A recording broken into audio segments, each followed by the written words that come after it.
Halo Infinite is like the ultimate Halo experience. This is what I've been waiting for years. It's Halo in an open world. Compared to other open world games, it might seem a bit lacking. There really aren't any side quests with stories. There's not a leveling up system, except for some abilities that you can unlock. But it's just so much fun to run around in this big open world and do the Halo thing. As far as missions go, it's mostly just take over this base, kill this guy, destroy this thing.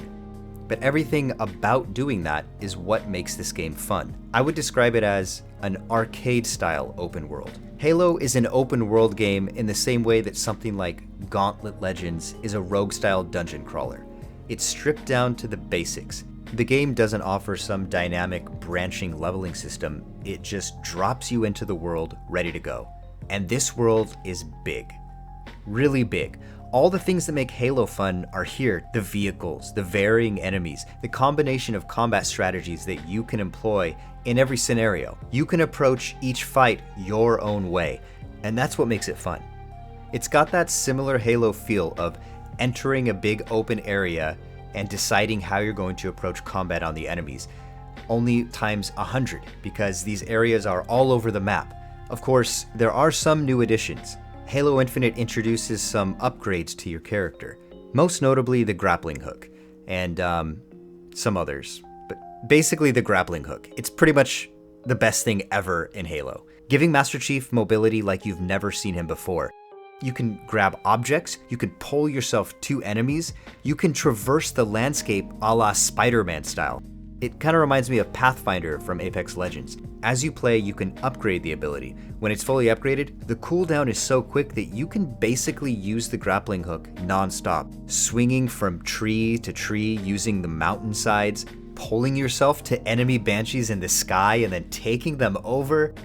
It's an amazing feeling. I only wish that there was an area that was more city-like with a lot of tall buildings, and then I could really live out my Master Chief Spider-Man crossover fantasy. So all of that stuff is really good. The tried and true Halo gameplay, the new ability updates, the giant map to play around with all this stuff in. Unfortunately, the worst part of this single-player campaign is the campaign part. The story of this game is not very engaging. Most of the story missions are reminiscent of the other Halo games, running down empty corridors over and over, clearing rooms between them, and then just doing that again and again. There's this whole thing about the relationship between Master Chief and Cortana, and I thought it was just kind of weird and oddly romantic, and I didn't like it. And the bad guy was just some big, strong guy who wants power or something. It was super forgettable, didn't care at all. But honestly, the gameplay is so good that even these boring parts, even those hallways, got kind of fun because I mastered the grappling hook so well that I was able to launch myself through the hallways really quickly. That part actually sort of became a minigame to me. How fast can I get through these super boring story parts? So once again, having abilities that you can upgrade, specifically the grappling hook, gave me a sense of growth that was satisfying. But even with these upgrades, the challenge is mostly in your own combat strategies. There's plenty of different weapons to use, and it's possible to play through the game with any of them. Figuring out the best way to clear out an area, whether it be attacking from a distance at first, or using stealth to thin out the herd before you engage in combat. It's really rewarding when you get it right. There's a great flow of motion that you can perfect in becoming the ultimate warrior. And that's really where the satisfaction in this game comes from.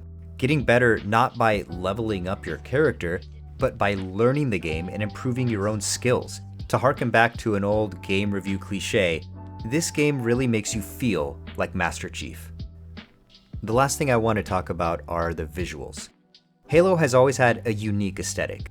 There's this carnage of lasers and bullets among this forest mountain-like landscape, and it's as beautiful as ever. Now with sweeping vistas, explorable mountaintops, and the crispest graphics in the series so far, Halo has never looked so good.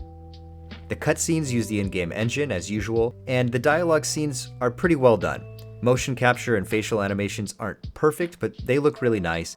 I enjoyed watching the game, even though I really didn't care about the story. It was fun to watch. That being said, for the largest Halo game ever, there's not a lot of diversity in landscape.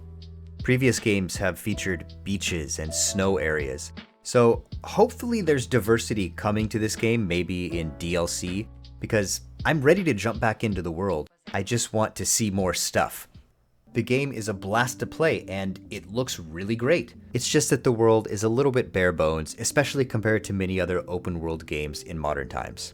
So here's to hoping that there's more coming to Halo Infinite. I loved playing the game, and even if more doesn't come, I'll probably pick it up and play it through one more time because it was just non-stop fun action.